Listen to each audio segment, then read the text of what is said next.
Bem-vindo à Sinistrologia, seu canal de crimes reais, ufologia e mistérios sobrenaturais, e aqui pode me chamar de Jeff Scully. Hoje nós vamos falar de um caso que me impressionou muito quando eu soube, porque não faz muito tempo. É considerado um dos maiores mistérios do YouTube, o maior desaparecimento do YouTube. Nós vamos falar hoje sobre o caso do Lars Mittank, um jovem alemão que depois de uma viagem com os amigos para a Bulgária, simplesmente desapareceu do aeroporto e nunca mais foi visto. As buscas são feitas até hoje, mas não há notícia nenhuma. Te inscreve no canal para receber notificações de vídeos como esse, não só deste canal, mas também de outros. Vamos fazer o algoritmo trabalhar a nosso favor e também, claro, deixa teu comentário, tua sugestão de vídeo aqui embaixo. Vamos conversar. Eu tenho minha própria teoria sobre este caso, mas nos comentários é que eu vou falar sobre ela. Vamos ao caso do Lars Mittank.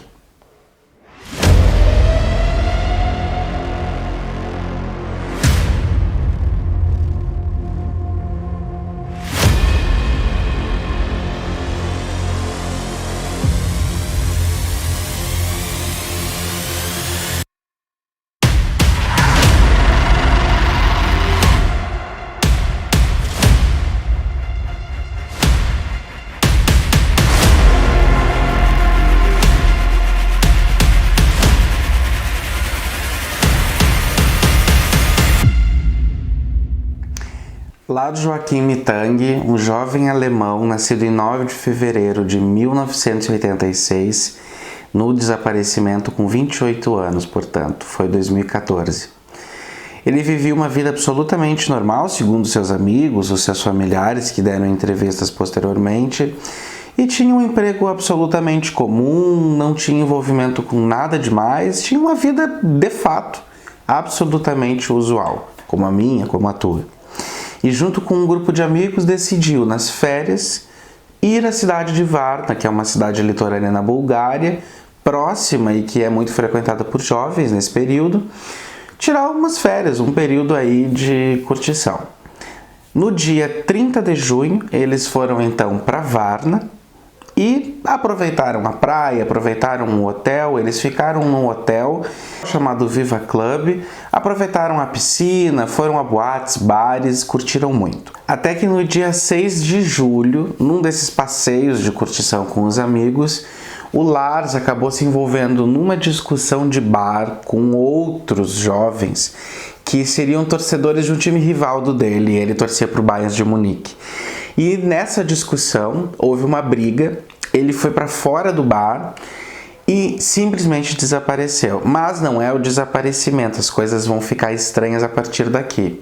Ele some por algumas horas e reaparece no hotel, onde encontra com esses amigos, completamente machucado, com uma forte dor no ouvido, e ele diz que teria apanhado de 4 homens que teriam sido contratados desses caras com quem ele brigou neste bar e que queriam matá-lo. No fim, ele acabou procurando ajuda médica e foi diagnosticado com uma lesão no tímpano, teria rompido o tímpano.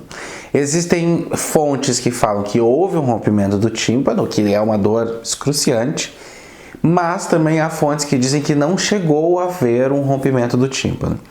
E nesse atendimento teria sido prescrito para ele um antibiótico. E as fontes aqui divergem bastante, como ceftriaxona, cefuroxima, são antibióticos basicamente da mesma família, das cefusporimas. Bom, guarde essa informação porque ela é importante mais adiante. Ele então fez check-out com os amigos, porque ele voltaria com os amigos para a Alemanha no dia 7, mas depois do check-out, chegando no aeroporto, passando pelo médico do aeroporto, eu não sei exatamente o que acontece, que ele levou ele ao médico do aeroporto, porque em todas as viagens que eu fiz eu nunca tive que passar por uma junta médica ou por um médico, mas provavelmente por conta de algum mal-estar, alguma coisa que ele tenha sentido, ele foi atrás desse atendimento no aeroporto e o médico chamado Dr. Kostov atendeu ele e disse que não era uma boa ideia ele viajar, então que ele esperasse por conta da lesão no ouvido, porque a pressão atmosférica faria mal para ele. Apesar da insistência relatada pelos amigos de ficarem em Varna junto com o Lars, ele decidiu que não queria que os amigos ficassem. Os amigos, portanto, foram embora e ele ficou sozinho.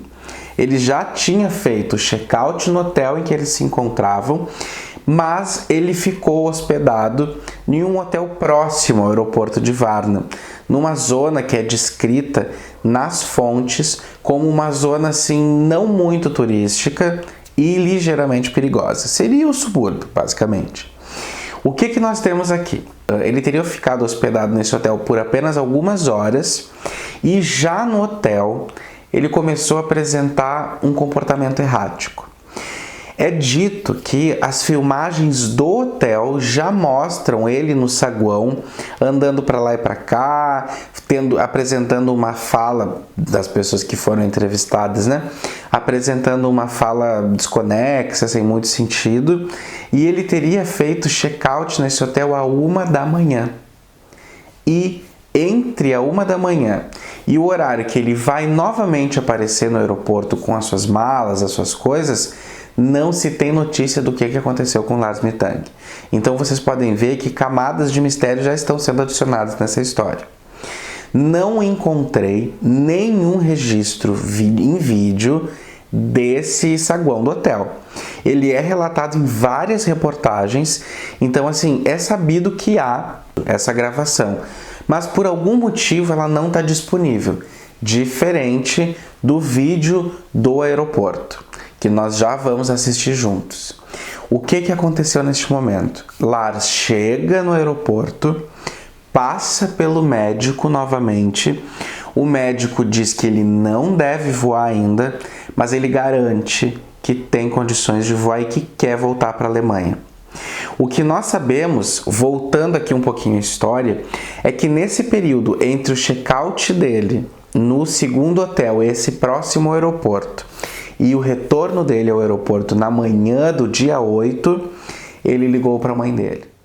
Nessa ligação para a mãe dele relata em entrevistas que ele teria dito para ela que estava sendo perseguido, pediu para cancelar os cartões de crédito dele, disse que ele estava em perigo. Ele questiona a mãe a respeito do remédio que ele estaria tomando, esse antibiótico. Ela não entende muito, diz que ele estava aparentemente bastante amedrontado, ele estava bem desconfortável e ansioso. Ele disse também para ela que ele estava num lugar alto e que ali não poderiam pegar ele. Não sabemos aonde. Ela não faz ideia. Voltando agora para o aeroporto. Durante o atendimento médico que ele estava recebendo do Dr. Kostov, um operário, o aeroporto estava em obra, tá? Estava passando por algumas reformas, então operários circulam para lá e para cá. Mas um operário entra no consultório e nesse momento o Lars olha para o médico e diz: não quero morrer aqui, não posso morrer aqui, ou algo nesse sentido. Existe uma diferença aí no relato. Mas nesse instante ele sai correndo, deixando todos os pertences dele, os documentos, mala, tudo. Ele sai correndo, passando pelo saguão do hotel, ele passa para a zona de desembarque, ele passa para a zona onde pega as malas ali. Ele corre por todo o aeroporto, que é grande, e some no pátio do aeroporto para a vegetação que tem ali. Muitos vídeos dizem que ele sumiu para uma área de mata, mas eu assisti vários vídeos do aeroporto de Varna e também olhei lá no Google Maps por cima, né, a fotografia aérea. Não há uma zona de mata grande, é um mato pequeno, gente, é uma coisa assim que deve ser um campo de futebol, né, nada demais. Existe sim uma grande zona, é uma zona meio rural, então tem uma grande zona de plantações, existem espaços de mata de fato, mas nada assim que seja, nossa, como o lugar é grande, porque quando a gente ouve falar assim, ele sumiu, correu em direção à mata, a impressão que dá é que ele se escondeu na selva amazônica, não foi o caso. É uma área muito pequena, é cheio de casas na volta, é uma zona que é urbanizada, então ele desaparece. A última imagem que temos dele é ele sumindo no horizonte da câmera do aeroporto. Agora eu vou deixar para vocês aqui, o Cris vai trazer para vocês o vídeo em que ele está no aeroporto e foge, sai correndo desesperado, querendo fugir de alguma coisa que nós não sabemos exatamente o que. E nós vamos voltar e vamos falar agora sobre as teorias envolvendo este caso.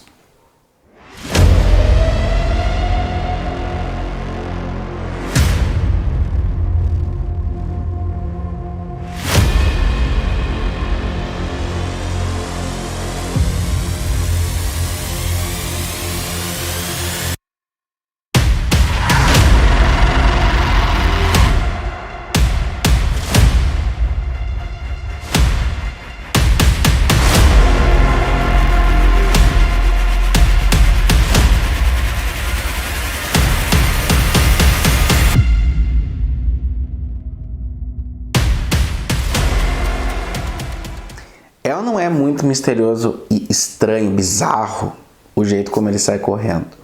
Pensa que é um jovem alto de 1,80 m, saudável, correndo, porta fora porque não quer morrer, depois de um operário ter entrado na sala de atendimento. Bom, gente, para quem não sabe, não está familiarizado, eu sou da área da saúde há bastante tempo e eu posso garantir para vocês, não é comum uma pessoa simplesmente entrar dentro do consultório médico durante atendimento. E aí começam as teorias.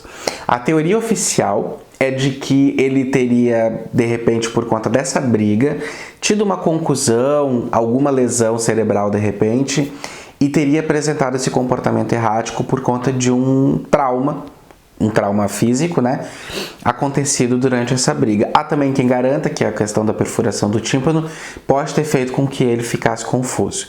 E também há uma teoria que diz que uma reação adversa, né, uma reação não esperada e muito rara desse antibiótico pode trazer confusão mental e por isso ele estaria apresentando esse comportamento e que não faz sentido pra gente nenhum. No entanto, olha que interessante, o médico Dr. Kostov disse em entrevista que ele não fez uso desse antibiótico, que apesar de ter sido receitado, ele não fez a compra. Gente, 2014 aconteceu, isso foi praticamente ontem. Em 2014, o acesso aos antibióticos no mundo já era bastante restrito. Não é como, sei lá, quem está assistindo aí é dos anos 90 ou antes, que a gente tinha livre acesso a antibióticos na farmácia. Pensa na Bulgária, né? Se no Brasil as coisas já são bem restritas, imagina na Europa. Então existe um protocolo de retirada de medicamentos e não há esse protocolo do LARS. Portanto, ele teoricamente, segundo este médico, não teria feito uso desse antibiótico. E aqui é importante destacar um outro detalhe. Duas fontes diferentes, aliás, os vídeos se intercalam, gente. Parece que alguém gravou um vídeo e todo mundo gravou vídeos em cima do roteiro desse primeiro vídeo. Porque o que acontece? As fontes dão dois antibióticos possíveis que ele teria usado. Cefosporimas, basicamente, são um grupo de antibióticos. Eu li a bula de cada um desses dois medicamentos, que são os mais mencionados, e eu conversei na noite anterior, na noite passada, com um médico a respeito da prescrição médica das cefosporimas para esse tipo de caso. Não há na bula nenhum evento raro relacionado à confusão mental. Algumas pessoas apresentam, em eventos muito raros, um rebaixamento de sensório. O que significa isso? Que ela vai ficar sonolenta, que ela vai ficar prostrada, mas que ela não vai ficar agitada. Apesar de que é possível, teoricamente, uma pessoa apresentar uma reação adversa ao medicamento que não tenha sido relatado ainda pela indústria farmacêutica. Claro, sempre é possível, mas é improvável. Outras teorias dão conta de que Lars teria envolvimento com o tráfico internacional de drogas, por conta dele estar possivelmente levando drogas como uma mula da Alemanha para a Bulgária ou da Bulgária para a Alemanha. Porque estranhamente os amigos dele falaram depois que perceberam que ele estava comendo bem menos do que ele costumava comer, ele comia pouquíssimo. E ele é um homem de 1,80 m, super grande, provavelmente comia muito, atlético, enfim, e os amigos perceberam isso, não deram muita atenção naquele momento, mas depois isso se destacou na memória deles. Essa possibilidade, assim, hipoteticamente, também pode explicar a questão de ele ter ficado tão errático, tão paranoico, porque se ele estivesse carregando de fato drogas em cápsulas no estômago, por exemplo, e elas tivessem se rompido, e não em quantidade suficiente que levasse ele a uma overdose, pode ter colocado ele numa situação persecutória como a que ele se encontrava. Outro detalhe interessante, que torna tudo ainda muito mais misterioso e bizarro, é que a polícia infiltrou uma pessoa neste hotel em que ele ficou hospedado e descobriu-se que o hotel tinha, assim, supostamente um envolvimento com prostituição. As pessoas iam até lá para se prostituir, então seria quase que um centro de prostituição camuflado de hotel. O que explica e justifica um jovem de 28 anos ficar algumas horas somente e não todo o período que ficaria. E finalmente a outra teoria dá conta de que ainda ele estaria envolvido com tráfico, mas que não seria uma mula, e de que os traficantes estariam atrás dele, por isso ele teria corrido, e esse funcionário da obra do aeroporto que teria entrado dentro do consultório médico seria uma dessas pessoas mandadas por esses traficantes. O que se justifica, porque relatos de pessoas que moram naquela região que eu tive acesso dizem que o aeroporto, a região do aeroporto e a zona daquele hotel são controladas por um grupo de traficantes, o que justifica essa relação toda paranoica que ele teria desenvolvido. Onde está Lars Mittank nós não sabemos, mas inúmeras aparições foram registradas, assim, né? As pessoas relataram terem visto Lars Mittank, inclusive aqui no Brasil, mas depois se descobriu que na verdade era um jovem canadense que estava desaparecido. Que bom. Lars Mittank ainda é procurado pela família, ainda é mantido uma página no Facebook e nas redes sociais na busca do Lars, mas até agora não se obteve nenhuma pista, nada, absolutamente nada, que dê conta de onde ou o que aconteceu com Lars. E claro, a gente espera que ele esteja vivo e bem, só tenha perdido a memória e reencontre a família e todo mundo. Se tiver notícias ou ver uma pessoa que tu acha ser o Lars, por favor, entre em contato com as autoridades. Bizarro, né? Muito sinistra essa história.